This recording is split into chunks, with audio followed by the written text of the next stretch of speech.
Hey everybody, welcome to the May 19th edition of PW Torch Presents the Daily Newswire. I'm your host, Tyler Sage at Ring of Tyler. And yeah, how you doing? Long time no see. It's been a couple of hours since you last saw me, but appreciate you joining me as always. And let's get right into the news today. Very jam-packed, as you can see by my legal pad here. So first and foremost, if you have not seen the video of Brian Danielson being trapped in between the ramp and the ring itself from last night, it's about a 10-minute video of fans. Um, Literally, his left leg is trapped in between the two, and they took part of the ring, the ramp apart to get him out. And Brian Alvarez of the Wrestling Observer has reported that it was all a big joke. And that Danielson thought it would be hilarious to just like act like his leg was trapped. So I hope it's true. I don't really know what purpose that serves as opposed to just like Danielson just messing with everybody, which is very possible.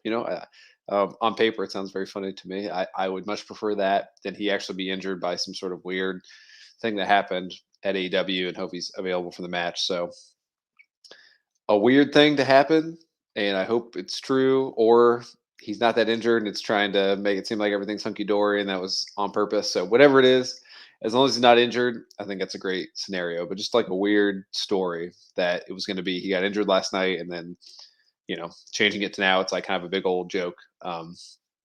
Very strange, but hey, there it is. Looks like Danielson will be available for Double or Nothing, if that news is true. You probably saw the news as well. Paul Heyman was being interviewed, and he said that the match between uh, Dwayne the Rock Johnson and Roman Reigns at WrestleMania 39 in Los Angeles is up to Dwayne, quote unquote. And if he wants to get embarrassed, he can show up, blah blah blah. All the Heyman stuff. So very much seems, as we've seen reported, that the WrestleMania main events for both nights are kind of locked in at the moment. It very much seems like The Rock is available and willing at this point. If that's already that locked in, and if Paul Heyman is already doing mild promos being cut on Dwayne Johnson, that it seems like it's happening, which is great. I mean, it's the biggest match that can be put on in all of pro wrestling within North America. So hopefully it happens. Hopefully it draws a big number, good for the industry, etc.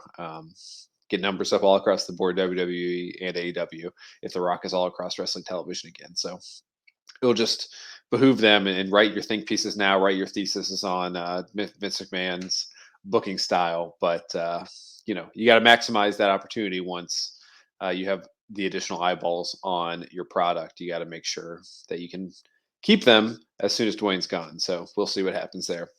Um, Stephanie McMahon announced on Twitter that she's taking a leave of absence from WWE, and she's excited to rejoin the company when the time is right, but she's spending time with her family. So to be expected, right? I mean, I don't know if her role has diminished. I don't claim to be an insider within the corporate world of WWE, but with all the stuff that happened with her husband, with Paul, and everything going on there, it makes sense for her to take a step away and just be with her girls, all that stuff. I mean, if something like that happens and you had the opportunity, I'm sure you would want to step away too for a little bit. And yeah, so makes total sense to me.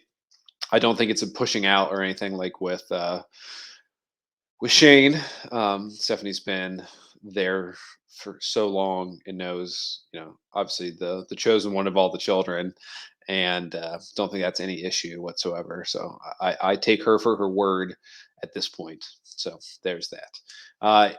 It's been reported that Naomi, her contract is expiring soon with WWE, and she's been actively working a contract extension, and so that's adds more fuel to the speculation fire on the walkout. No news reporting on if the walkout was in relation to um, the walkout, if that has affected any sort of negotiations between the two parties, if that was the reason for the walkout, the final straw, if they were going to lose the tag titles and she was going to, not resign with the company. So we shall see. But just another thing to add there is that Naomi's contract's up and we'll see what happens. Her being re-signed, I think, would once again prove the Vince McMahon adage of having a short memory and doing what's best for business. So we'll see what happens.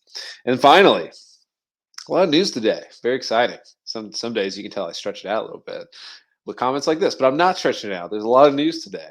The dates for the G1 Climax 32, I think it's the 32nd one, the G1 for the year 2022 have been announced. And the first date will be July 16th, and it'll run all the way until the finals on August 18th. So you have a little over a month of G1 goodness to look forward to. So pretty smart by New Japan to do it between 2 months, as always. At least get 2 months of subscriptions from people in North America that love watching that tournament. So I'm sure we'll have full coverage here on the Torch, and look forward to that. But should be very interesting. We'll see how many AEW individuals are in the G1. I would put the over under at 2.5. Probably bet the under myself.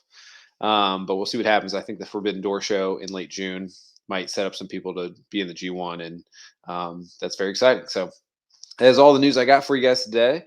Zach and I will be with you tomorrow live on YouTube at 4 p.m. Eastern, 3 p.m. Pacific, 2 p.m. Mountain, 1 p.m. Pacific, and noon or 11 o'clock for Bruce Hazelwood out there in Hawaii. So if he's watching, we'll be there around that time as well. I think he's 5 or 6 hours. I can't get it right. Someone comment below what the 6 hours for Hawaii. Tell me if I'm right or wrong. I would love to know. But that's all the news I got for you guys today. I will see you tomorrow.